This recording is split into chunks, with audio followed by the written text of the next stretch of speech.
Hi friends, നമ്മൾ ഇന്ന് discuss ചെയ്യാൻ പോകുന്നത് ടാക്സേഷൻ എന്നുള്ള ടോപ്പിക്കാണ്.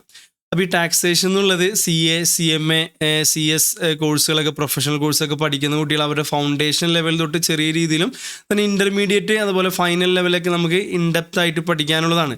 അപ്പോൾ ടാക്സ് ഇപ്പോൾ ഈ പ്രൊഫഷണൽ കോഴ്സിൽ തന്നെയല്ല, അതിന് മുമ്പായിട്ട് തന്നെ നമ്മളുടെ ഹയർ സെക്കൻഡറി +1 +2 ലെവലിലും ഈവൻ ചില ഇതിൽ ഹൈസ്കൂൾ ലെവലിൽ തൊട്ട് തന്നെ ഞാനൊക്കെ സോഷ്യൽ സയൻസ് ഒക്കെ പഠിക്കുന്ന സമയങ്ങളിൽ തന്നെ മലയാള മീഡിയം സ്കൂളിൽ പഠിക്കുമ്പോൾ തന്നെ അവിടെ തന്നെ നമുക്ക് പ്രത്യക്ഷ നികുതി, പരോക്ഷ നികുതി, that means direct tax, indirect tax എന്നൊക്കെ അന്നേ തൊട്ട് നമ്മൾ പഠിക്കാനുണ്ട്. ഓക്കെ, ചെറിയ രീതിയിൽ ജസ്റ്റ് ഒരു ഇൻട്രൊഡക്ഷൻ ആയിട്ട് നമുക്ക് നമ്മൾ ഇന്ത്യയിൽ അങ്ങനെയൊക്കെ ഉണ്ടെന്നുള്ള രീതിയിൽ നമുക്ക് പഠിക്കാനുണ്ട്. ഓക്കെ, അപ്പോൾ നമുക്കൊരു ടാക്സ് എന്നുള്ള വേർഡും ഒരു പുതിയതല്ല.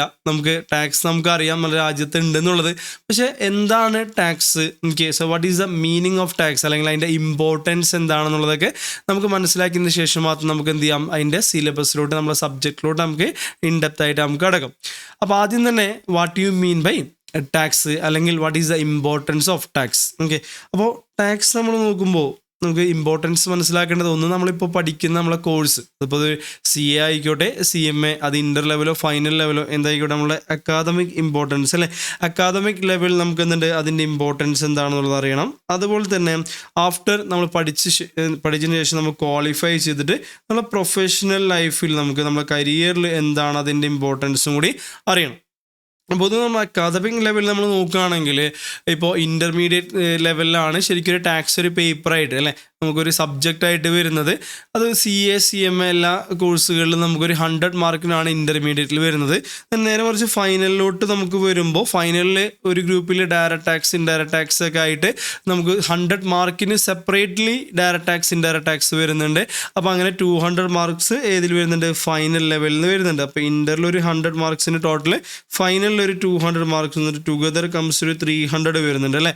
അപ്പോൾ CA സിലബസ് നമ്മൾ നോക്കുമ്പോൾ CA ഇൻ്റർമീഡിയറ്റിൽ നമുക്കൊരു 6 പേപ്പറാണ്, 6 പേപ്പേഴ്സ്, 100 വരുമ്പോൾ 600, അതുപോലെ തന്നെ ഫൈനലിലും 6 പേപ്പേഴ്സ് വരുമ്പോൾ 600, 1200. അപ്പോൾ 1200 അകത്ത് ഒരു 300 മാർക്സ് ഏതിന്, ടാക്സേഷൻ എന്നുള്ള ടോപ്പിക്കിന് വരുന്നു പറയുമ്പോൾ നിയർലി 25% അല്ലേ. അപ്പോൾ എക്സാക്ട്ലി 25% നമുക്ക് എന്ത് വരുന്നുണ്ട്, ടാക്സേഷൻ്റെ വെയിറ്റേജ് വരുന്നുണ്ട്. നേരെ മറിച്ച് CMA കോഴ്സിലോട്ട് നോക്കുകയാണെങ്കിൽ തന്നെ CMA ഇൻ്റർ ലെവലിലും നമുക്കൊരു 100 മാർക്സിന് ടാക്സ് പഠിക്കാനുണ്ട്. അതുപോലെ തന്നെ ഫൈനൽ ലെവലിൽ 100 + 100 200 മാർക്സിന് ടാക്സ് പഠിക്കാനുണ്ട്. അഗെയിൻ 300. ഔട്ട് ഓഫ് 8 പേപ്പർ ഉള്ളത് കൊണ്ട് തന്നെ ഇൻ്ററിൽ 800 ഫൈനലിൽ 800 വരുമ്പോൾ ടോട്ടൽ 1600 മാർക്സ് വരും അല്ലേ. അപ്പോൾ അതിൻ്റെ അകത്ത് നമുക്ക് 1600 മാർക്കിൽ 300 മാർക്ക് എന്ന് പറയുമ്പോൾ നിയർലി 20%, ദാറ്റ് മീൻസ് ഒരു എക്സാക്ട്ലി ഒരു 18.75% എന്ത് വരും, ടാക്സിൻ്റെ വെയിറ്റേജ് നമുക്ക് വരുന്നുണ്ട്. അപ്പോൾ അക്കാദമിക് ലെവലിൽ അത്രയും ഇമ്പോർട്ടൻസ് ആണ് എക്സാമിന്, അത്രയും അതാണല്ലോ നമ്മൾ അക്കാദമിക് ലെവൽ ഉദ്ദേശിക്കുന്നത്. എക്സാമിന് എത്ര ഇമ്പോർട്ടൻ്റ് ആണ്, നമ്മളുടെ സിലബസിൻ്റെ എത്രത്തോളം ഈ ടാക്സ് കവർ ചെയ്യുന്നുള്ളതാണ്. അപ്പോൾ CAയിലൊക്കെ ഒരു 25% ഓഫ് ദി ടോട്ടൽ സിലബസിൻ്റെ 25%, അതുപോലെ CMAയിലാണെങ്കിലും നിയർലി 20% ഏതിന് വെയിറ്റേജ് വരുന്നുണ്ട്, ടാക്സിന് വെയിറ്റേജ് വരുന്നുണ്ട്. അപ്പോൾ അത് അക്കാദമിക് ലെവലിലാണ്. നേരെ മറിച്ച് നമ്മൾ പ്രൊഫഷണൽ ലൈഫിലോട്ട് കിടക്കണം. ആഫ്റ്റർ നമ്മളിതൊക്കെ പഠിച്ചതിന് ശേഷം നമ്മൾ ക്വാളിഫൈ ചെയ്തതിന് ശേഷം നമ്മൾ എന്ത് ചെയ്യാണ്, ഒരു എംപ്ലോയ്മെൻറ്റിലോട്ട് പോവുകയാണ്, അല്ലെങ്കിൽ നമ്മൾ എന്ത് ചെയ്യാണ്, പ്രാക്ടീസ് ചെയ്യുകയാണെന്ന് വിചാരിക്കുക. നമ്മൾ എംപ്ലോയ്മെൻറ്റ് പോവുകയാണെങ്കിൽ ഒരു കമ്പനിയിൽ, ഒരു ബിസിനസ്സിൽ നമ്മൾ വർക്ക് ചെയ്യുമ്പോൾ ആ ബിസിനസ് എന്ന് പറയുമ്പോൾ തന്നെ എന്തായിരിക്കും, ഒന്നില്ലെങ്കിൽ ഒരു മാനുഫാക്ചറിങ്ങോ അല്ലെങ്കിൽ സെയിൽ ഓഫ് ഗുഡ്സോ അല്ലെങ്കിൽ പ്രൊവൈഡിങ് സർവീസസോ അല്ല എന്തായിരിക്കാം. അപ്പോൾ ഇതിലൊക്കെ നമുക്ക് എന്തുണ്ട്, ഇൻഡയറക്റ്റ് ടാക്സ് നമുക്കറിയാം, supply of goods and services അല്ലേ, GST എന്ന് പറയുന്നത് ഗുഡ്സ് ആൻഡ് സർവീസസ് ടാക്സ് എന്നുള്ളതാണ്. അപ്പോൾ ഒരു ഗുഡ്സിനോ അല്ലെങ്കിൽ സർവീസിനോ ഡീൽ ചെയ്യുന്ന സ്ഥാപനങ്ങൾക്ക് എന്തായാലും എന്ത് ചെയ്യും, GST വരും. അപ്പോൾ നമുക്ക് ഇൻഡെപ്ത് ആയിട്ട് നമ്മൾ അവിടെ എന്ത് ചെയ്യണം, ഒരു എംപ്ലോയ്മെൻറ്റിൽ വർക്ക് ചെയ്യുന്ന ആൾക്ക് ടാക്സേഷൻ ലോ നല്ല രീതിയിൽ എന്തിനും അറിഞ്ഞിരിക്കണം. അതിൻ്റെ ഒപ്പം തന്നെ ഇനി അതല്ല നമ്മൾ പ്രാക്ടീസാണ് ചെയ്യുന്നത് വിചാരിക്കുക. പ്രാക്ടീസിലാണെങ്കിലും നമ്മളുടെ ഇപ്പോൾ നോർമലി പ്രാക്ടീസ് ചെയ്യുമ്പോൾ നമ്മൾ മെയിൻ വർക്ക് ഇപ്പോൾ CA, CMA നോക്കുകയാണെങ്കിൽ നമുക്ക് ഓഡിറ്റിംഗ് അല്ലേ, നമ്മൾ ഒരു പ്രൊഫഷൻ എന്ന് പറയുന്നത് നമുക്ക് ഓഡിറ്റും പിന്നെ ടാക്സേഷനുമാണ് അല്ലേ. സോ ഓഡിറ്റ് നിങ്ങൾ ആലോചിക്കുക, ഓഡിറ്റ് ഇപ്പോൾ നമ്മൾ ഓഡിറ്റ് റിപ്പോർട്ട് നിങ്ങൾ വായിച്ചിട്ടുണ്ടെങ്കിൽ നമുക്ക് മനസ്സിലാവും അതൊരു ഡിസ്ക്ലെയിമറോട് കൂടിയിട്ടാണ് നമ്മൾ ഓഡിറ്റ് ഒപ്പീനിയൻ കൊടുക്കാറ്. പൊതുവെ നമ്മൾ പറയും ഇൻ അവർ ഒപ്പീനിയൻ അല്ലേ. സോ ഇപ്പോൾ ഞാൻ ഓഡിറ്റ് റിപ്പോർട്ട് കൊടുക്കുമ്പോൾ ഞാൻ പറയും in my opinion okay, together with our audit examination. Okay, true and fair എന്നേ പറയുന്നുള്ളൂ, ട്രൂ ആൻഡ് കറക്റ്റ് എന്ന് ഒരിക്കലും പറയാറില്ല. ഓക്കെ, അപ്പോൾ അവിടെ നമ്മളൊരു മുൻകൂർ ജാമ്യം എടുക്കുന്നുണ്ട്. നമ്മൾ പറയുന്നത് നമ്മൾ ഒപ്പീനിയൻ എന്താവണമെന്നില്ല, കറക്റ്റ് ആവണമെന്നില്ല. ഓക്കെ, അപ്പോൾ ഓഡിറ്റിംഗ് ആ രീതിയിലാണ് നമ്മൾ ചെയ്യുന്നത്. നമ്മളൊരു ഗ്യാരണ്ടി എന്തെന്നില്ല, നമ്മൾ റിപ്പോർട്ട് 100% കറക്റ്റാണ്, പെർഫെക്റ്റ് ആണെന്നുള്ളൊരു ഗ്യാരണ്ടി ഒരിക്കലും ഓഡിറ്റ് റിപ്പോർട്ടിലൂടെ നമ്മൾ എന്തെന്നില്ല കൊടുക്കുന്നില്ല. അപ്പോൾ പ്രൊഫഷണൽ ലൈഫിൽ നമ്മൾ പ്രാക്ടീസ് ചെയ്യുമ്പോൾ തന്നെ നമ്മൾ എംപ്ലോയ്മെൻറ്റിന് എന്തായാലും ടാക്സേഷൻ അറിഞ്ഞിട്ട് ഒരു കമ്പനി, ഞാൻ നേരത്തെ പറഞ്ഞു, ഗുഡ്സ് ആൻഡ് സർവീസ് പ്രൊവൈഡ് ചെയ്യുമ്പോൾ ആ GST അതിന് ശേഷം കമ്പനിക്ക് ഉണ്ടാവുന്ന പ്രോഫിറ്റിന് നമ്മൾ എന്ത് ചെയ്യണം, ഇൻകം ടാക്സ് കൊടുക്കണം. ഇതിനെക്കുറിച്ചൊക്കെ നമ്മൾ പിന്നീട് സംസാരിക്കും. ജസ്റ്റ് ഒരു ചെറിയൊരു രീതിയിൽ മനസ്സിലാക്കുക. അപ്പോൾ ഒരു എംപ്ലോയ്മെൻറ്റ് ലെവലിൽ നമ്മൾ ഡയറക്റ്റ് ടാക്സ്, ഇൻഡയറക്റ്റ് ടാക്സിനെ കുറിച്ച് നല്ല രീതിയിൽ ഒരു അറിവുണ്ടായിരിക്കും. ഇനി പ്രാക്ടീസിങ്ങിലോട്ട് വരുമ്പോൾ അവിടെ നമ്മൾ മെയിനായിട്ട് നമ്മളെ പ്രാക്ടീസിങ് ഏരിയ എന്ന് പറഞ്ഞാൽ ഓഡിറ്റ്, ടാക്സേഷനാണ്. ഓഡിറ്റിൽ നമ്മൾ കൊടുക്കുന്ന റിപ്പോർട്ടുകളും നമ്മളെ ക്ലയൻറ്റിനായിട്ട് നമ്മൾ കൊടുക്കുന്ന കമ്മ്യൂണിക്കേഷൻസിലെല്ലാം ഓഡിറ്റ് റിലേറ്റഡ് ആയിട്ട് വരുമ്പോൾ നമ്മളൊരു ഒപ്പീനിയനേ പറയുന്നുള്ളൂ. ഓക്കെ, നമ്മൾ പറയുന്നത് ഇൻ അവർ ഒപ്പീനിയൻ, നിങ്ങൾ തന്ന ഡാറ്റ വെച്ചിട്ട് together with our audit examination. Okay, so ഒരു റീസണബിൾ അഷുറൻസ് ആണ് നമ്മൾ കൊടുക്കുന്നത്, ഒരു അബ്സല്യൂട്ട് അഷുറൻസ് എന്നിൽ നമ്മൾ കൊടുക്കുന്നില്ല. ഒരു ഡിസ്ക്ലെയിമർ എന്തായാലും നമ്മളവിടെ പറയും. ഓക്കെ, എല്ലാ ഉത്തരവാദിത്തം ക്ലയൻറ്റിൻ്റെതാണ്. ഓക്കെ, നമ്മൾ ജസ്റ്റ് ഇത് എന്താ പറയുക, ഓഡിറ്റിംഗ് സ്റ്റാൻഡേർഡ്സ് ഒക്കെ വെച്ചിട്ട് നമ്മളിത് നിന്നുള്ള നോക്കി there may be some detection risk ഒക്കെ ഉണ്ടായിരിക്കാം. എത്രയൊക്കെ നോക്കിക്കഴിഞ്ഞാലും, എത്രയൊക്കെ പെർഫെക്റ്റ് ആയിട്ട് ഓഡിറ്റിംഗ് പ്ലാൻ ചെയ്താലും there will be some material മിസ്റ്റേറ്റ്മെൻറ്റിലൊക്കെ ചിലപ്പോൾ കണ്ടുപിടിക്കപ്പെടാതെ പോവാം എന്നൊക്കെ എന്നുള്ളത് നമ്മൾ മുൻകൂർ ജാമ്യം ഓഡിറ്റ് റിപ്പോർട്ടിൽ തന്നെ പറയുന്നുണ്ട്. നേരെ മറിച്ച് മറ്റൊരു ടാക്സേഷനിലോട്ട് വരുമ്പോൾ നമ്മൾ പൊതുവെ ടാക്സ് എന്ന് പറയുമ്പോൾ ഈ ഒരു ഇൻകം ടാക്സ് റിട്ടേൺ അല്ലെങ്കിൽ GST റിട്ടേൺ എന്നുള്ളത് മാത്രമായിരിക്കും പല സ്റ്റുഡൻസിൻ്റെയും ഒരു അറിവ് എന്ന് പറയുന്നത്. ടാക്സിൻ്റെ വർക്ക് എന്ന് പറയുമ്പോൾ റിട്ടേൺ ഫയൽ ചെയ്യണം. അതിനപ്പുറത്തേക്ക് നമുക്ക് കൺസൾട്ടൻസി, ഓക്കെ, നമ്മൾ ടാക്സേഷൻ ഒരു എക്സ്പേർട്ട് ആയിട്ടുള്ളൊരു, നമ്മൾ നല്ല രീതിയിൽ ടാക്സ് ഒക്കെ പഠിച്ചൊരു ടാക്സ് പ്രൊഫഷണൽ ആയിക്കഴിഞ്ഞാൽ, ക്വാളിഫൈഡ് CA CMA ഒക്കെ ആയിക്കഴിഞ്ഞാൽ നമ്മൾ ലോ ഒക്കെ ഇൻ്റർപ്രറ്റ് ചെയ്തിട്ട് എന്ത് ചെയ്യുക, നമ്മൾ കൺസൾട്ടൻസി സർവീസ് കൊടുക്കുകയാണെങ്കിൽ അതാണ് നമ്മളുടെ ആക്ച്വലി നമ്മൾ പ്രൊഫഷണൽ ലൈഫിൽ അതിൻ്റെ ഇമ്പോർട്ടൻസ് വരുന്നത്. അതിൻ്റെ പേയ്മെൻ്റ് ആണെങ്കിലും എല്ലാ രീതിയിലും പറയാം, അതിൻ്റെ പേയ്മെൻ്റ് ആണ് നമ്മളൊരു ITR ഫയൽ ചെയ്യുന്നതിൻ്റെയോ അല്ലെങ്കിൽ GST റിട്ടേൺ ഒക്കെ ഫയൽ ചെയ്യുന്നതിൻ്റെ 30, 40, 50 ഇരട്ടി അല്ലെങ്കിൽ അതിനും മുകളിലായിരിക്കാം പലപ്പോഴും നമ്മൾ കൺസൾട്ടൻസിയിലൊക്കെ ചാർജ് എന്ന് പറയുന്നത്. പക്ഷേ ഈ ഒരു കൺസൾട്ടൻസി നമ്മൾ പ്രൊവൈഡ് ചെയ്യണമെങ്കിൽ നമുക്ക് അതിനെക്കുറിച്ച് ഒരു ക്ലയൻറ്റിൻ്റെ അഡ്വൈസ് കൊടുക്കണമെങ്കിൽ അത് ഓൾവേസ് ആ അഡ്വൈസ് എന്നായിരിക്കണം പെർഫെക്റ്റ്, കറക്റ്റ് ആയിരിക്കണം. ഓക്കെ, നമ്മൾ കൊടുക്കുന്നൊരു അഡ്വൈസിൻ്റെ മുകളിൽ ക്ലയൻറ്റ് എന്തെങ്കിലും ടാക്സ് കുറച്ചടക്കുകയോ അല്ലെങ്കിൽ ക്ലയൻറ്റിന് എന്തെങ്കിലും ബാക്കി പ്രശ്നങ്ങൾ ഉണ്ടാവുകയാണെങ്കിൽ പിന്നീട് ഇൻകം ടാക്സ് GST നോട്ടീസൊക്കെ വന്ന് അതിന് ക്ലയൻറ്റ് പലപ്പോഴും ടാക്സ് വിത്ത് 18% ഇൻട്രസ്റ്റ് കാര്യങ്ങളും ഈവൻ ജയിലിൽ കിടക്കേണ്ട അവസ്ഥകൾ വരെ എന്ത് വരാം. ഓക്കെ, അപ്പോൾ അതുകൊണ്ട് കൺസൾട്ടൻസി നമ്മൾ കൊടുക്കുമ്പോൾ എന്തായിരിക്കണം, നമ്മൾ ഒരിക്കലും തെറ്റിപ്പോവാൻ പാടില്ല. ഓക്കെ, നമ്മൾ ഓഡിറ്റിങ്ങിൽ പറഞ്ഞ പോലെ ഡിസ്ക്ലെയിമറോ അല്ലെങ്കിൽ നമ്മളൊരു ഒപ്പീനിയൻ ആയിട്ടല്ല, പകരം ഒരു കറക്റ്റായിട്ടുള്ള പെർഫെക്റ്റ് ആയിട്ടുള്ള അഡ്വൈസ് ആയിരിക്കണം നമ്മൾ എന്ത് ചെയ്യേണ്ടത്, കൊടുക്കേണ്ടത്. അതിന് നമ്മൾക്ക് ടാക്സേഷൻ ലോ നല്ല രീതിയിൽ എന്തിനാ അറിഞ്ഞിരിക്കണം. അതും വെറുതെ ഒരു പ്രൊവിഷൻ ജസ്റ്റ് നമ്മൾ ലോ വായിക്കലോ അല്ലെങ്കിൽ അത് ജസ്റ്റ് വായിച്ച് മനസ്സിലാക്കി അറിവ് പോരാ, പകരം അതിനെ ഇൻ്റർപ്രറ്റ് ചെയ്യാനായിട്ട് എന്തിനും അറിഞ്ഞിരിക്കണം. ഓക്കെ, അപ്പോൾ നമ്മൾ ക്ലാസ്സുകൾ നമ്മൾ പ്ലാൻ ചെയ്യുന്നത് ആ ഒരു ഇൻഡെപ്ത് അനാലിസിസ് ആണ് നമ്മൾ പ്ലാൻ ചെയ്യുന്നത്. എങ്ങനെയാണ് ഒരു ടാക്സേഷൻ ലോ, ഓരോ ലോ, അതിപ്പോൾ ഒരു കോൺട്രാക്ട് ആക്ട് ആണെങ്കിലും അതുപോലെ സെയിൽ ഓഫ് ഗുഡ്സ് ആക്ട് ആണെങ്കിലും ഇനി നമ്മൾ പഠിക്കാൻ പോകുന്ന ടാക്സേഷൻ ലോ ആണെങ്കിലും ഓരോ നിയമത്തിനും അതിൻ്റേതായിട്ടുള്ളൊരു ട്യൂണും ഒരു റിതം അതിനുണ്ട്. ഓക്കെ, അപ്പോൾ അത് ആ ഒരു ലോ നമ്മൾ ജസ്റ്റ് വായിക്കാൻ മാത്രം അല്ലെങ്കിൽ അതിൻ്റെ പ്രൊവിഷൻസ് മാത്രം അറിഞ്ഞാൽ പോരാ, അതെങ്ങനെ ഇൻ്റർപ്രറ്റ് ചെയ്യണം. ഓക്കെ, സോ ലോ മേക്കർ എന്താണ് അവിടെ, ആളുടെ ഇൻറ്റൻഷൻ എന്താണെന്ന് മനസ്സിലാക്കണം. അത് എങ്ങനെയാണ് നമ്മളെ സിറ്റുവേഷനോട്ട് അപ്ലിക്കബിൾ ആവുന്നത്, അങ്ങനെയൊക്കെ മനസ്സിലാക്കണമെങ്കിൽ നമുക്കൊരു ഇൻഡെപ്ത് ആയിട്ട് നമ്മൾ എന്ത് ചെയ്യണം, അതിനെ അനലൈസ് ചെയ്ത് എന്ത് ചെയ്യണം, പഠിക്കണം. ഓക്കെ, അപ്പോൾ ടാക്സിൻ്റെ ഇമ്പോർട്ടൻസ് ആണ് നമ്മൾ പറയുന്നത്. സോ ടാക്സ് എന്നുള്ള ടാക്സേഷനുള്ള സബ്ജക്റ്റിൽ പൊതുവെ നമ്മൾ ഡയറക്റ്റ് ടാക്സ്, ഇൻഡയറക്റ്റ് ടാക്സ് ഒക്കെ കേൾക്കുമെങ്കിലും ഒരു ടാക്സ് എന്ന് പറയുന്നത് നമുക്ക് അക്കാദമിക് ലെവലിലാണെങ്കിലും അതുപോലെ തന്നെ നമ്മളുടെ പ്രൊഫഷണൽ ലൈഫിൽ, ഓക്കെ, അക്കാദമിക് ലെവലിൽ നമ്മൾ എക്സാമിന് എത്രത്തോളം വെയിറ്റേജിൻ്റെ ഇമ്പോർട്ടൻസ് ഉണ്ട്, എത്ര മാർക്ക് നമുക്ക് വരുന്നുണ്ട്, അപ്പോൾ ആ ആംഗിളിൽ നോക്കുകയാണെങ്കിൽ നമുക്ക് CAക്ക് 25%, CMAക്ക് 20% അടുത്തായിട്ട് നമുക്ക് മാർക്കിൻ്റെ വെയിറ്റേജ് വരുന്നുണ്ട്. ഇനി ആഫ്റ്റർ ക്വാളിഫിക്കേഷൻ ഞാനിപ്പോൾ പറഞ്ഞ പോലെ നമ്മളുടെ കൺസൾട്ടൻസി മേഖലയിൽ നമുക്ക് നമുക്ക് വലിയൊരു സ്കോപ്പുള്ള. Okay, so scope in the sense നമുക്ക് ഇപ്പോൾ നിങ്ങൾക്കറിയാം ഇന്ത്യയിൽ മാത്രമല്ല വിദേശ രാജ്യങ്ങളിലും നമുക്ക് GCC കൺട്രീസിലടക്കം ടാക്സ് ഒക്കെ ഒരുപാടുണ്ട്.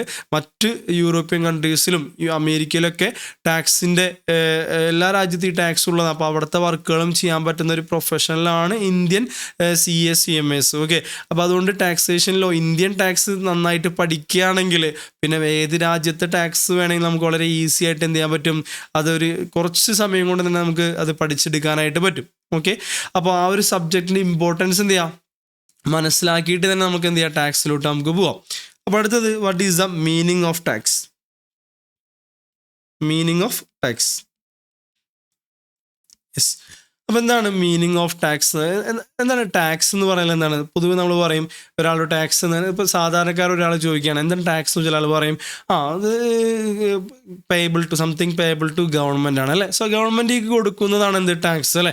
അപ്പോൾ അങ്ങനെയാണെങ്കിൽ നമ്മളിപ്പോൾ ഫീസൊക്കെ കൊടുക്കാമല്ലോ. അപ്പോൾ അത് ടാക്സ് ആണോ? അല്ല, അത് ഫീസ്. അപ്പോൾ ഫീസും ഗവൺമെൻറ്റിലേക്ക് കൊടുക്കുന്നതാണ്, ടാക്സും ഗവൺമെൻറ്റിലേക്ക് കൊടുക്കുന്നതാണ് അല്ലേ. അപ്പോൾ ടാക്സ് എന്താണെന്ന് ചോദിച്ചാൽ പറയാണ് പേയബിൾ ടു ഗവൺമെൻറ് ആണ്. അപ്പോൾ എന്താണ് ഫീസ് എന്ന് ചോദിക്കുമ്പോൾ അതും പേയബിൾ ടു ഗവൺമെൻറ് ആണ്.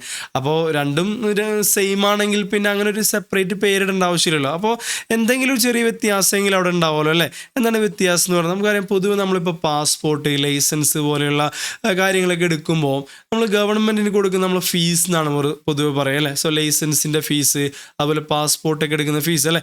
അപ്പോൾ അവിടെ എന്താണ് അതിനെ ഫീസ് എന്ന് വിളിക്കാൻ കാരണം വെച്ചാൽ നമ്മൾ ഗവൺമെൻറ്റിലോട്ട് അവിടെ ഒരു പേയ്മെൻറ്റ് കൊടുക്കുമ്പോൾ നമുക്ക് ഡയറക്റ്റ്ലി നമുക്കൊരു കൺസിഡറേഷൻ അവിടെ കിട്ടുന്നുണ്ട്. ഇപ്പോൾ പാസ്പോർട്ടിൻ്റെ കേസിലാണെങ്കിലും ലൈസൻസിൻ്റെ കേസിലൊക്കെ ആണെങ്കിൽ, ഈവൻ ഡ്രൈവിംഗ് ലൈസൻസ് ആയിക്കോട്ടെ, എല്ലാ കാര്യങ്ങളും ലൈസൻസിലൊക്കെ നമുക്ക് ഒരു ലൈസൻസ് ഫീസ് അങ്ങോട്ട് കൊടുക്കുമ്പോൾ ഗവൺമെൻറ്റിൻ്റെ കയ്യിൽ നിന്ന് തിരിച്ച് ഇങ്ങോട്ടൊരു കൺസിഡറേഷൻ നമുക്ക് അവിടെ ഡയറക്റ്റ്ലി നമുക്കവിടെ കിട്ടുന്നുണ്ട്. നേരെ മറിച്ച് നമ്മൾ ടാക്സ് എന്നുള്ള പേയ്മെൻറ്റ് ആർക്ക് കൊടുക്കുമ്പോൾ ഗവൺമെൻറ്റിലോട്ട് കൊടുക്കുമ്പോൾ നമുക്കവിടെ ഒരു കൺസിഡറേഷൻ ഡയറക്റ്റ്ലി നമ്മൾ കാണാൻ പറ്റില്ല. എനിക്ക് ഒരു ഡയറക്റ്റ് കൺസിഡറേഷൻ അവിടെ എന്ത് ചെയ്യില്ല നമുക്ക് കിട്ടില്ല. പകരം അവിടെ കൺസിഡറേഷൻ ഇല്ലാന്ന് ഒട്ടുമില്ലെന്ന് ചോദിച്ചു കഴിഞ്ഞാൽ നമുക്ക് നിങ്ങൾ നോക്കുക, നമ്മളിപ്പോൾ ജീവിക്കുന്ന ഈ ഒരു രാജ്യത്ത് തന്നെ നമ്മൾ ഉപയോഗിക്കുന്ന പല ഫെസിലിറ്റികളും നമ്മൾ പൊതുവെ പബ്ലിക് വെൽഫെയർ എന്ന് പറയുന്ന റോഡ്, ബ്രിഡ്ജസ് അല്ലേ. അപ്പോൾ ഗവൺമെൻറ് ചില കാര്യങ്ങൾ ഗവൺമെൻറ്റിൻ്റെ റെസ്പോൺസിബിലിറ്റിയാണ്. ഒരു നമ്മളുടെ സൊസൈറ്റിക്ക് ചില കാര്യങ്ങൾ പ്രൊവൈഡ് ചെയ്യേണ്ട ഉത്തരവാദിത്തമാർക്കാണ് ഗവൺമെൻറ്റിനാണ് അല്ലേ. അപ്പോൾ ഈ ഒരു പബ്ലിക് വെൽഫെയർ പ്രൊവൈഡ് ചെയ്യാനായിട്ട് എല്ലാത്തിനും പൈസ വേണമല്ലോ അല്ലേ. ഈ ഒരു പബ്ലിക് വെൽഫെയർ പ്രൊവൈഡ് ചെയ്യേണ്ട ഉത്തരവാദിത്തമാരതാണ് ഗവൺമെൻറ്റിൻ്റെതാണ്. അപ്പോൾ അതിനുള്ള പൈസ എവിടെ നിന്ന് കിട്ടും? അതാണ് നമ്മളുടെ ടാക്സിലൂടെ എന്ത് ചെയ്യുന്നത് കളക്ട് ചെയ്യുന്നത്. അപ്പോൾ ടാക്സിലൂടെ നമ്മൾ ഈ ഒരു എമൗണ്ട് കളക്ട് ചെയ്തിട്ട് അത് ഉപയോഗിച്ചിട്ടാണ് ജനങ്ങൾക്ക് നിന്നത് പബ്ലിക് വെൽഫെയർ നിന്ന് ഗവൺമെൻറ് കൊടുക്കുന്നത്. അപ്പോൾ അവിടെ കൺസിഡറേഷൻ നമുക്ക് ഡയറക്റ്റ്ലി കിട്ടുന്നില്ല. നേരെ മറിച്ച് ഫീസ് കൊടുക്കുമ്പോൾ നമുക്ക് ഡയറക്റ്റ് ആ ഫീസ് കൊടുക്കുന്ന ആൾക്ക് തന്നെ അവിടെ ഡയറക്റ്റ് കൺസിഡറേഷൻ വരുന്നുണ്ട്. പക്ഷേ ടാക്സിൻ്റെ കേസിൽ again it is payable to government ആണ്. ഓക്കെ, പക്ഷെ എന്ത് ചെയ്യുന്നില്ല, ഡയറക്റ്റ് കൺസിഡറേഷൻ അവിടെ കിട്ടുന്നില്ല. ഓക്കെ, അപ്പോൾ ഈ ടാക്സ് ഉള്ള വേർഡ് ആദ്യമായിട്ട് നമ്മൾ ടാക്സ് ഉള്ള വേർഡ് പൊതുവെ നമ്മൾ സ്റ്റഡി മെറ്റീരിയലൊക്കെ എടുക്കുമ്പോൾ ടാക്സ് ഉള്ള വേർഡ് നിങ്ങൾക്ക് കാണാൻ പറ്റും. കൗട്ടില്യ ഇൻ അർത്ഥശാസ്ത്ര എന്നൊക്കെ പറഞ്ഞിട്ട് ഒരു സ്റ്റേറ്റ്മെൻറ്റ് പൊതുവെ നമ്മൾ ഇൻട്രൊഡക്ഷൻ ഏരിയ ഒക്കെ സ്കിപ്പ് ചെയ്യുന്നത് കൊണ്ട് പല സ്റ്റുഡൻസ് ഇത് വായിക്കാറില്ല. അപ്പോൾ നമ്മൾ അറിയേണ്ടത് ഈ ഒരു ടാക്സിനെ കുറിച്ചുള്ള ഒരു ഇമ്പോർട്ടൻറ്റ് സ്റ്റേറ്റ്മെൻറ്റ് പറഞ്ഞിട്ടുള്ളത് നമ്മൾ മൗര്യ സാമ്രാജ്യം എന്നൊക്കെ നമ്മൾ കേട്ടിട്ടുണ്ടാവും അല്ലേ. പഴയ കഥകളൊക്കെ കേൾക്കുമ്പോൾ മൗര്യ സാമ്രാജ്യം, ചന്ദ്രഗുപ്ത മൗര്യ എന്നൊക്കെ പറഞ്ഞിട്ട് നമ്മൾ കേട്ടിട്ടുണ്ടാവും അല്ലേ. അപ്പോൾ അദ്ദേഹത്തിൻ്റെ മിനിസ്ട്രിയിൽ എനിക്ക് ഒരു ചീഫ് അഡ്വൈസർ ആയിട്ടുള്ള ഒരാളുണ്ടായിരുന്നു. അതാണ് നമ്മൾ ചാണക്യ എന്നൊക്കെ പറയും. എനിക്ക് അതിന് കൗട്ടില്യ, ചാണക്യ, വിഷ്ണുഗുപ്ത എന്നൊക്കെ അറിയപ്പെടും. അപ്പോൾ അദ്ദേഹത്തിൻ്റെ ഒരു ഗ്രന്ഥമുണ്ട് എനിക്ക്. സോ ഒരു 15ഓളം ബുക്കുകളടങ്ങിയ ഒരു ഗ്രന്ഥമാണ്. അതിനാണ് അർത്ഥശാസ്ത്ര എന്ന് പറയുന്നത്. ഓക്കെ, അപ്പോൾ ഈ ഒരു ചാണക്യ അല്ലെങ്കിൽ നമ്മളെ കൗട്ടില്യ എന്ന് പറയുന്നത് അദ്ദേഹം ഒരു ഫിലോസഫർ, ഒരു ടീച്ചർ, അല്ലെങ്കിൽ എന്താ പറയുക ഒരു എക്കണോമിസ്റ്റ് എന്നൊക്കെ പറയും. ഓക്കെ, സോ അദ്ദേഹം ഗവേണൻസ്, ഒരു രാജാവ് എങ്ങനെയായിരിക്കണം, ഒരു രാജ്യത്തെ പ്രജകളോട് എങ്ങനെയാണ് നമ്മൾ പെരുമാറേണ്ടത്, അല്ലെങ്കിൽ ടാക്സ് കളക്ഷൻ എങ്ങനെയായിരിക്കണം, അങ്ങനെ ഒരുപാട് ഒരു ആഗ്രഹത്തിൽ പറഞ്ഞ ജസ്റ്റ് ടാക്സിനെ കുറിച്ചല്ല, പകരം ഒരു ഗവേണൻസ്, ഒരു രാജഭരണം എങ്ങനെ ആയിരിക്കണം എന്നുള്ളതും അപ്പോൾ അതിൻ്റെ വിവിധ വശങ്ങളെക്കുറിച്ചൊക്കെ അതിലെന്ത് ചെയ്യുന്നുണ്ട് പറയുന്നുണ്ട്. ഒരു വലിയ 15 ബുക്കായിട്ട് ഡിവൈഡ് ചെയ്തിട്ടുള്ള ഒരു വലിയൊരു ഗ്രന്ഥമാണത്. അപ്പോൾ അതിൻ്റെ അകത്ത് ടാക്സിനെ കുറിച്ച് പറയുന്ന ഒരു ഇമ്പോർട്ടൻറ്റ് സ്റ്റേറ്റ്മെൻ്റ് ഉണ്ട്. ടാക്സ് എന്ന് പറയുമ്പോൾ അദ്ദേഹം അതിൽ കൗട്ടില്യ അർത്ഥശാസ്ത്രത്തിൽ പറയുന്നതാണ്, ടാക്സ് എന്ന് പറയുമ്പോൾ ടാക്സ് കളക്ടർ, ഇവിടെ ടാക്സ് കളക്ടർ ആണെങ്കിൽ ഗവൺമെൻറ് അല്ലേ, രാജാവ്. ഓക്കെ, ഒരു ടാക്സ് കളക്ടർ എന്ന് പറയുന്നത് he should collect tax. Okay, tax പെയറിൽ നിന്ന് ടാക്സ് കളക്ട് ചെയ്യേണ്ടത് എങ്ങനെയാണെന്ന് അദ്ദേഹം പറഞ്ഞത്. ലൈക്ക് ഒരു തേനീച്ച ഓക്കെ പൂക്കളിൽ നിന്ന് തേൻ എടുക്കുന്നത് പോലെ ആയിരിക്കണം ആര്, ഒരു ടാക്സ് കളക്ടർ ടാക്സ് പെയറെ കയ്യിൽ നിന്ന് ടാക്സ് കളക്ട് ചെയ്യേണ്ടതെന്നാണ് പറഞ്ഞത്. അപ്പോൾ ആ സ്റ്റേറ്റ്മെൻറ്റിൽ പറയുന്നത് തേനീച്ച പൂക്കളിൽ നിന്ന് തേൻ എടുക്കുന്നത് പോലെ എന്നാണ് പറഞ്ഞത്. അപ്പോൾ അതുകൊണ്ട് എന്താ ഉദ്ദേശിക്കുന്നത് വെച്ച് കഴിഞ്ഞാൽ ഇവിടെ നമുക്കറിയാം, ഇപ്പോൾ ആ ഒരു എക്സാമ്പിൾ തന്നെ അദ്ദേഹം പറഞ്ഞ സ്റ്റേറ്റ്മെൻറ്റിലെ എക്സാമ്പിൾ തന്നെ ആലോചിക്കുകയാണെങ്കിൽ, ഇപ്പോൾ ഒരു B collect tax from the honey from the flower അല്ലേ. അപ്പോൾ അതെങ്ങനെയാണ് അതിൻ്റെ ഒരു ലോജിക്ക്, അല്ലെങ്കിൽ ആ ഒരു എക്സാമ്പിളിലൂടെ അദ്ദേഹം എന്താ ഉദ്ദേശിച്ചതെന്ന് വെച്ച് കഴിഞ്ഞാൽ, അവിടെ ആ ഒരു എക്സാമ്പിൾ നോക്കുമ്പോൾ നമുക്കറിയാം രണ്ട് പാർട്ടിക്കും രണ്ടാൾക്കും ഒരു വിൻ വിൻ സിറ്റുവേഷൻ ആണ്. ലൈക്ക് ഇപ്പോൾ അത് ഒരു ബിക്കാണെങ്കിലും ഒക്കെ തേനീച്ചയ്ക്ക് എന്ത് ചെയ്യുന്നു, തേൻ കിട്ടുന്നു. അതിൻ്റെ ഒപ്പം തന്നെ ഈ ഒരു തേൻ എടുക്കുന്നത് വഴി ഓക്കെ, സോ തേനീച്ച പൂവിൽ നിന്ന് തേൻ എടുക്കുന്നത് വഴി ആ പൂക്കൾ എന്തിന് ഹെൽപ്പ് ചെയ്യുന്നു, അതിൻ്റെ ബ്ലോസമിന് വേണ്ടി എന്ത് ചെയ്യുന്നു, അത് ഹെൽപ്പ് ചെയ്യുന്നു. അപ്പോൾ ഇവിടെ രണ്ട് പേർക്കും ബെനിഫിറ്റ് ഉണ്ട്. ആർക്കൊക്കെ, നമ്മളുടെ തേനീച്ചക്കാണെങ്കിലും അതുപോലെ തന്നെ ഫ്ലവറിനാണെങ്കിലും ഇതിൻ്റെ എന്തുണ്ട്, ബെനിഫിറ്റ് ഉണ്ട് അല്ലേ. അപ്പോൾ ഇതുപോലെ ആയിരിക്കണം എന്ത്, ടാക്സ് കളക്ഷൻ എന്നാണ് പറഞ്ഞത്. ടാക്സ് കളക്ടർ ടാക്സ് പെയറിൽ നിന്ന് ടാക്സ് കളക്ട് ചെയ്യുന്നത് ഇതുപോലെ ആയിരിക്കണം, തേനീച്ച പൂവിൽ നിന്ന് തേൻ എടുക്കുന്നത് പോലെ ആയിരിക്കണം. ദാറ്റ് മീൻസ് രണ്ടാൾക്കും, ദാറ്റ് മീൻസ് ഗവൺമെൻറ്റിനാണെങ്കിലും അതുപോലെ തന്നെ നമ്മൾ അത് ടാക്സ് കൊടുക്കുന്ന ടാക്സ് പെയർക്കാണെങ്കിലും ഒരു വിൻ വിൻ സിറ്റുവേഷൻ ഉണ്ടായിരിക്കണം. ഓക്കെ, അപ്പോൾ അതാണ് കൗട്ടില്യൻ അർത്ഥശാസ്ത്രയിൽ പറയുന്നത്. ഓക്കെ, ദാറ്റ് മീൻസ് ഈ ടാക്സ് എന്നുള്ളത് അന്നേ തൊട്ട് ഓക്കെ പണ്ട് കാലം തൊട്ടേ ഉള്ളതാണ്. സോ പുതിയൊരു ഇന്ത്യ സ്വാതന്ത്ര്യം കിട്ടിയതിന് ശേഷം വന്നതോ അങ്ങനെയല്ല, അതിന് മുമ്പേ തന്നെ ഓക്കെ പണ്ടത്തെ രാജഭരണം ഉള്ള സമയത്ത് തന്നെ ടാക്സ് എന്നുള്ള ആ ഒരു സമ്പ്രദായം നമ്മളെ ലോകത്ത് തന്നെ എന്തുണ്ട്, നിലവിലുണ്ട്. ഓക്കെ, അപ്പോൾ ടാക്സ് എന്നുള്ള വേർഡ് തന്നെ നമ്മൾ ഈ ഒരു അർത്ഥശാസ്ത്രത്തിലൂടെ തന്നെ തുടങ്ങിയിട്ടുണ്ട്. അദ്ദേഹം അതിൻ്റെ അകത്ത് അത് കളക്ട് ചെയ്യേണ്ട രീതിയൊക്കെ എങ്ങനെ ആയിരിക്കണം എന്ന് വ്യക്തമായിട്ട് പറയുന്നുണ്ട്. ഓക്കെ, തിരിച്ചു വരാം. അപ്പോൾ മീനിങ് ഓഫ് ടാക്സ് നമ്മൾ പറഞ്ഞു. മീനിങ് ഓഫ് ടാക്സ് എന്താണ്, ഇറ്റ് ഈസ് ഒരു പേയ്മെൻറ്റ് ടു ഗവൺമെൻറ് ആണ്. പക്ഷെ അവിടെ എന്തില്ല, ഡയറക്റ്റ് കൺസിഡറേഷൻ ഇല്ല. അപ്പോൾ അങ്ങനെയാണെങ്കിൽ ആർക്ക് വേണമെങ്കിലും, ഇപ്പോൾ നമുക്ക് ഗവൺമെൻറ്, ഇപ്പോൾ എനിക്കൊരു ടാക്സ് ഉണ്ടാക്കും, ഇപ്പോൾ ഗവൺമെൻറ്റിലോട്ടാണ് കൊടുക്കുന്നത്, അപ്പോൾ എനിക്കൊരു ടാക്സ് നിയമം ഉണ്ടാക്കാൻ പറ്റും, ഞാൻ ഗവൺമെൻറ് അല്ല. പക്ഷേ ഗവൺമെൻറ് എങ്ങനെയാണ് ടാക്സ് കളക്ട് ചെയ്യേണ്ടത്, ഏത് നിയമത്തിൻ്റെ കീഴിലാണ്, ഒരു വ്യക്തമായിട്ടൊരു നിയമം ഇതിന് തന്നെ ആവശ്യമാണ്. കാരണം ഇറ്റ് ഈസ് ഒരു കമ്പൽസറി പേയ്മെൻ്റ് ആണ്. ഓക്കെ, ഒരു പെക്യുനറി ബർഡനോ അല്ലെങ്കിൽ ഒരു കമ്പൽസറി പേയ്മെൻ്റ് ആണ്, ഓപ്ഷണൽ അല്ല, ഒരു ഡൊണേഷൻ പോലെയല്ല. ഓക്കെ, നമുക്ക് ഇഷ്ടമുണ്ടെങ്കിൽ കൊടുക്കുക എന്നുള്ളതല്ല, ഇതിനൊരു വ്യക്തമായിട്ട് എന്ത് വേണം, ഒരു നിയമം വേണം. ഇപ്പോൾ നമ്മുടെ രാജ്യത്തിന് തന്നെ, ഇപ്പോൾ ഇന്ത്യ എന്നുള്ള രാജ്യത്തിന് നോക്കുകയാണെങ്കിൽ നമുക്കറിയാം, നമ്മളുടെ ഒരു മദർ ഓഫ് ഓൾ ലോ എന്ന് പറഞ്ഞാൽ നമ്മളെ ഇന്ത്യൻ കോൺസ്റ്റിറ്റ്യൂഷൻ ആണ് അല്ലേ. സോ ഇന്ത്യൻ കോൺസ്റ്റിറ്റ്യൂഷൻ്റെ ആർട്ടിക്കിൾ നമ്പർ ഓക്കെ, ഇന്ത്യൻ കോൺസ്റ്റിറ്റ്യൂഷൻ്റെ ആർട്ടിക്കിൾ 265 പറയുന്നുണ്ട് okay, no tax shall be levied or collected except by authority of law. Okay, അപ്പോൾ article 265 of the Indian constitution പറയുന്നതാണ് no tax shall be levied or collected except by authority of law. അപ്പോൾ നിയമത്തിൻ്റെ അധികാരമില്ലാതെ എന്ത് ചെയ്യാൻ പാടില്ല, tax വാങ്ങിക്കാനായിട്ട് പാടില്ല. Okay, അപ്പോൾ അതിനുവേണ്ടി അപ്പോൾ ടാക്സ് വാങ്ങിക്കണമെങ്കിൽ ഇപ്പോൾ നമ്മുടെ രാജ്യത്ത് ഇൻകം ടാക്സ് ആണെങ്കിൽ ഒരു ഇൻകം ടാക്സ് ആക്ട് അല്ലെ, GST ആണെങ്കിൽ GSTക്ക് ഒരു ആക്ട്, ഇത് നിർബന്ധമായിട്ടും വേണം. അല്ലാതെ നമുക്കിപ്പോൾ പോയിട്ട് ഒരാൾക്ക് പോയിട്ട് എന്ത് ചെയ്യാം, നമ്മുടെ രാജ്യത്ത് ഒരു ടാക്സ് കളക്ട്, ഇപ്പോൾ കേരള ഗവൺമെൻറ്റിനാണെങ്കിലോ അല്ലെങ്കിൽ സെൻട്രൽ ഗവൺമെൻറ്റിലാണെങ്കിലും ഒരു ടാക്സ് നേരിട്ട് പോയിട്ട് എന്ത് ചെയ്യാൻ പറ്റില്ല, കളക്ട് ചെയ്യാൻ പറ്റില്ല. പകരം അവിടെ എന്ത് വേണം, ഒരു വ്യക്തമായിട്ടുള്ളൊരു നിയമം നമുക്ക് വേണം. അപ്പോൾ നിയമം ഉണ്ടാക്കുന്നത് നമുക്കറിയാം, സെൻട്രൽ ഗവൺമെൻറ്റിൽ നമുക്ക് പാർലമെൻറ്റ് ഉണ്ട് അല്ലേ, സ്റ്റേറ്റ് ഗവൺമെൻറ് നിയമസഭ എന്ന് പറയുന്നത്, അവിടെയാണ് നമ്മൾ നിയമങ്ങൾ ഉണ്ടാക്കുന്നത്. അതിനൊരു വ്യക്തമായിട്ടുള്ള ഒരു പ്രോസസ്സൊക്കെ ഉണ്ടായി. നമ്മൾ അടുത്ത ക്ലാസ്സുകൾ നമ്മൾ എന്ത് ചെയ്യും, ഡീറ്റെയിൽ ആയിട്ട് ഡിസ്കസ് ചെയ്യും. അപ്പോൾ പറഞ്ഞു എന്ന് വെച്ച് കഴിഞ്ഞാൽ ടാക്സ് എന്താണ്, ഒരു കമ്പൽസറി പേയ്മെൻറ്റ്, അത് ഫോഴ്സ് ഓഫ് ലോ ആയിരിക്കും. Okay, there will be a law അല്ലേ, ആ ലോയുടെ കീഴിലായിരിക്കും എന്ത് വരുന്നത്, ടാക്സ് വരുന്നത്. അപ്പോൾ അതൊരു ഡൊണേഷനോ അല്ലെങ്കിൽ ഒരു വളണ്ടറി പേയ്മെൻ്റ് അല്ല, അതൊരു കമ്പൽസറി നാച്ചുറൽ വരുന്നതാണ്. അതൊരു പെക്യുനിയർ, അത് പൈസയുടെ രൂപത്തിൽ തന്നെയാണ് കൊടുക്കേണ്ടത്. അല്ലാതെ നമ്മളൊരു ബാർട്ടർ സിസ്റ്റം പോലെ നമ്മൾ പ്രൊഡ്യൂസ് ചെയ്ത ഗുഡ്സിൻ്റെ കുറച്ചല്ല ഗവൺമെൻറ്റിലോട്ട് കൊടുക്കുന്നത്, പകരം പണമായിട്ടാണ് അല്ല, ഒരു പെക്യുനിയർ ബർഡൻ ആയിട്ടാണ് ആർക്ക് വരുന്നത്, ടാക്സ് പെയറുടെ മുകളിലോട്ട് ആ ടാക്സ് വരുന്നത് ഗവൺമെൻറ്റിനെ സപ്പോർട്ട് ചെയ്യാൻ വേണ്ടിയിട്ടാണ്. ഓക്കെ, ഇപ്പോൾ ഇൻകം ടാക്സ് ആണെങ്കിലും അതുപോലെ തന്നെ നമ്മളുടെ ഗുഡ്സ് ആൻഡ് സർവീസിലാണെങ്കിലും മറ്റ് ടാക്സിലൊക്കെ ആണെങ്കിലും ഗവൺമെൻറ്റിലോട്ട് സപ്പോർട്ടായിട്ടാണ് നമ്മൾ എന്ത് ചെയ്യുന്നത്, കൊടുക്കുന്നത്. So it is not like a donation ആയിട്ടുള്ള under the force of law. Okay, നമ്മൾ കൊടുക്കുന്ന ഒരു കമ്പൽസറി പേയ്മെൻ്റ് ആണോ അല്ലേ. യെസ്, ഇനിയും ഈ മീനിങ് ഓഫ് ടാക്സിന് ശേഷം നമുക്ക് എന്തൊക്കെയാണ് ടൈപ്പ് ഓഫ് ടാക്സസ് അല്ലെ, ടൈപ്സ് ഓഫ് ടാക്സ്. ഏതൊക്കെ ടൈപ്പ് ടാക്സുകൾ നമുക്കുണ്ട് പൊതുവെ, ഏതൊക്കെ നിങ്ങളെ അറിവിൽ ഏതൊക്കെ ടാക്സിലൊക്കെയാണുള്ളത്? നമ്മൾ പലപ്പോഴും ഏറ്റവും ഫസ്റ്റ് നമുക്കറിയാം ഇൻകം ടാക്സ് നമ്മൾ പൊതുവെ കേൾക്കുന്നതാണ് അല്ലെ, ഇൻകം ടാക്സ്. പിന്നെ മുമ്പ് ചിലപ്പോൾ കേട്ടിട്ടുണ്ടായിരിക്കും, അല്ലെങ്കിൽ ജസ്റ്റ് വെൽത്ത് ടാക്സ്. ഇനി വേറെ ഏതൊക്കെയുണ്ട് നമുക്കറിയാം, മുനിസിപ്പൽ ടാക്സ് ഉണ്ട് അല്ലെ, മുനിസിപ്പൽ ടാക്സ് ഉണ്ട്. ഇനി സർവീസ് ടാക്സ് കേട്ടിട്ടുണ്ടായിരിക്കും. പിന്നെ എന്തുണ്ടായിരിക്കും, സെയിൽസ് ടാക്സ് അല്ലേ, അതുപോലെ തന്നെ എക്സൈസ് ഡ്യൂട്ടി എന്ന് കേട്ടിട്ടുണ്ടായിരിക്കും. ദെൻ വേറെ എന്തൊക്കെ കേട്ടിട്ടുണ്ട്, കസ്റ്റംസ് ഡ്യൂട്ടി. സോ ഇങ്ങനെ കുറച്ച് ടാക്സുകളെ കുറിച്ചൊക്കെ നമുക്ക് കേട്ടിട്ടുണ്ടായിരിക്കും അല്ലേ. അപ്പോൾ ഈ ടൈപ്പ് ഓഫ് ടാക്സ് പൊതുവെ നമ്മൾ ഡിവൈഡ് ചെയ്യുന്നത്, നമ്മൾ സിലബസിൻ്റെ ബുക്സൊക്കെ എടുത്ത് നോക്കുകയാണെങ്കിൽ ഡയറക്റ്റ് ടാക്സ്, അതുപോലെ തന്നെ ഇൻഡയറക്റ്റ് ടാക്സ് എന്ന് പറയും. അപ്പോൾ അതിലോട്ടൊക്കെ പോകുന്നതിന് മുമ്പായിട്ട് നമുക്ക് ചെറുതായിട്ട് ഈ ടാക്സുകളെ കുറിച്ചൊന്ന് പറയാം. Okay, first income tax.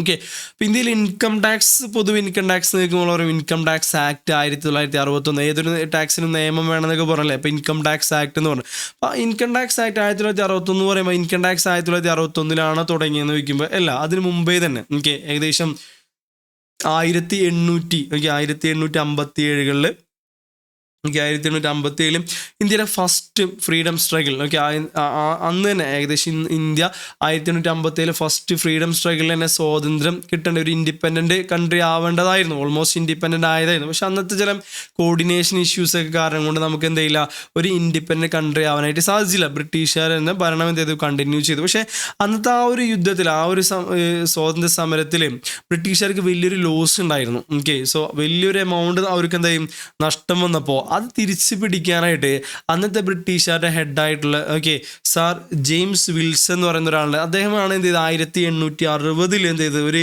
Organised രൂപത്തിൽ എന്ത് ചെയ്ത് ഇന്ത്യയിൽ എന്താ ടാക്സ് ഇംപ്ലിമെൻ്റ് ചെയ്ത് 1857 ആ ഒരു സമരം ഉണ്ടല്ലോ, അതിൽ ബ്രിട്ടീഷുകാർക്ക്, ആ ഒരു യുദ്ധത്തിലുണ്ടായിരുന്ന ബ്രിട്ടീഷുകാർ നഷ്ടം നികത്താൻ വേണ്ടിയിട്ട്, അത് റിക്കവർ ചെയ്യാൻ വേണ്ടിയിട്ടാണ് 1860 എന്ത് ചെയ്തത്, നമ്മൾ ഇന്ത്യയിൽ മീൻസ് ബ്രിട്ടീഷുകാർ ഇന്ത്യയിൽ എന്ത് ചെയ്തത്, ടാക്സ് ഇംപ്ലിമെൻ്റ് ചെയ്തത്, ഇൻകം ടാക്സ്. പിന്നീട് 1860 ശേഷം അതൊരു ചേഞ്ചസ് 1918 പിന്നെ 1922 അതിൽ ചേഞ്ചസ് ഒക്കെ വരലുണ്ടായി. Then after independence 1961 income tax after independence ഇന്ത്യയിൽ എന്ത് ചെയ്ത് ഇംപ്ലിമെൻ്റ് ചെയ്തത് ഇൻകം ടാക്സ് ആക്ട് 1961 നമ്മൾ പൊതുവെ അറിയപ്പെടും. ഓക്കെ, അപ്പോൾ കറൻ്റ്ലി നമ്മൾ പഠിച്ചുകൊണ്ടിരിക്കുന്നത് അല്ലെങ്കിൽ പഠിക്കാൻ പോകുന്നത് ഇൻകം ടാക്സ് ആക്ട് 1961 ആയിരിക്കും. ഓക്കെ, അപ്പോൾ ഇതിന് മുമ്പേ തന്നെ 1860 പിന്നീട് 1918, 22 ഇൻകം ടാക്സ് ആക്ട് ഉണ്ടായിരുന്നു.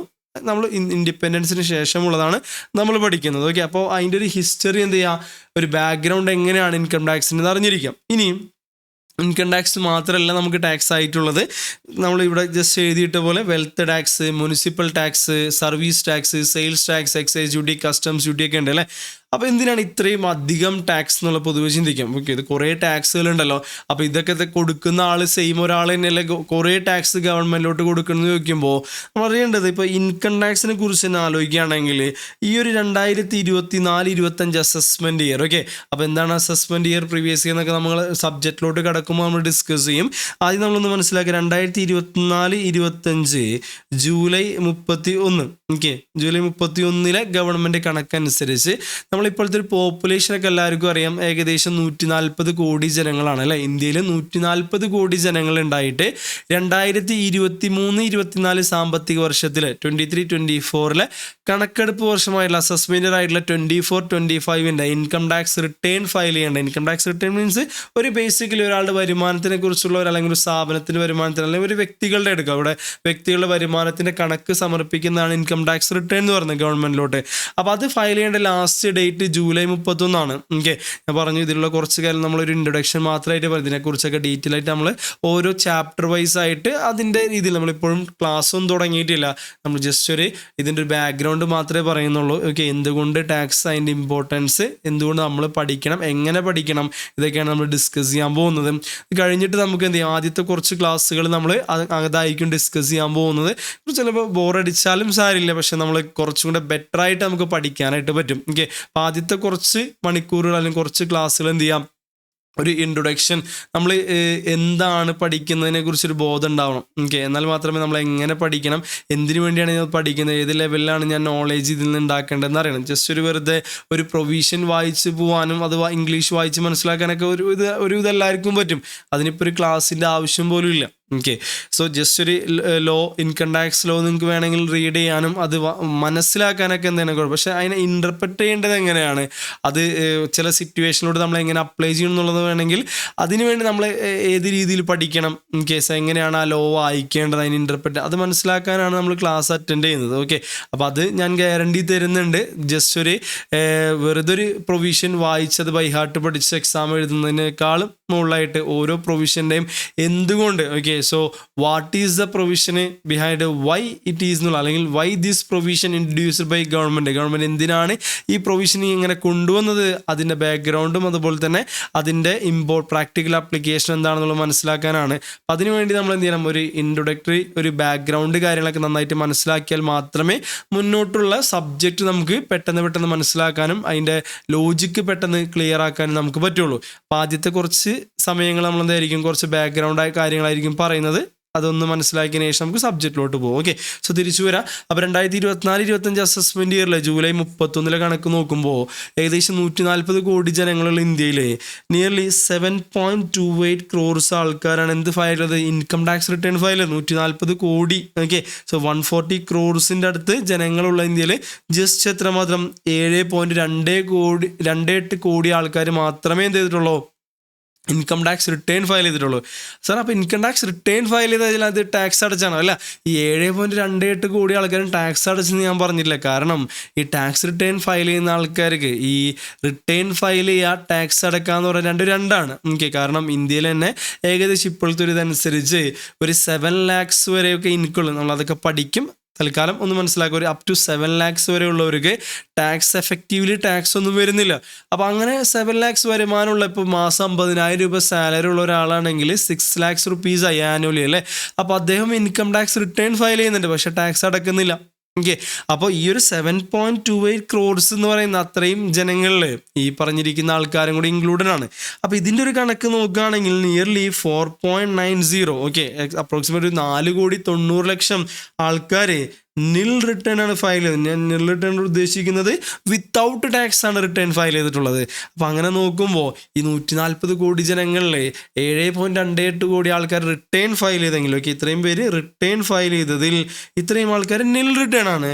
സോ ബാലൻസ് ആയിട്ടുള്ള നിയർലി 2.38, ഓക്കെ, അപ്രോക്സിമേറ്റ്ലി 2.4 crores ആൾക്കാർ മാത്രമാണ് എന്തെങ്കിലും ടാക്സ് അടച്ചിട്ടുള്ള ആൾക്കാർ. ഓക്കെ, അപ്പോൾ ഈ ഒരു 140 കോടി ജനങ്ങൾക്കുള്ള പബ്ലിക് വെൽഫെയർ പ്രൊവൈഡ് ചെയ്യാൻ വേണ്ടി നമുക്ക് ഈ ഒരു 2.38 കോടി കൊണ്ട് സാധിക്കും? ഇല്ലല്ലോ, അല്ലേ. അപ്പോൾ ഈ 2.38 കോടി ആൾക്കാർ അടക്കുന്ന ടാക്സ് മാത്രം ഉണ്ടെങ്കിൽ നമ്മൾ ഈ 140 കോടി ജനങ്ങൾക്കുള്ള അവരുടെ പബ്ലിക് വെൽഫെയർ എക്സ്പെൻഡിച്ചർ മീറ്റ് ചെയ്യാനുള്ള ഫണ്ട് നമുക്ക് എന്ത് ചെയ്യില്ല, ഇതിൽ നിന്ന് കിട്ടില്ല.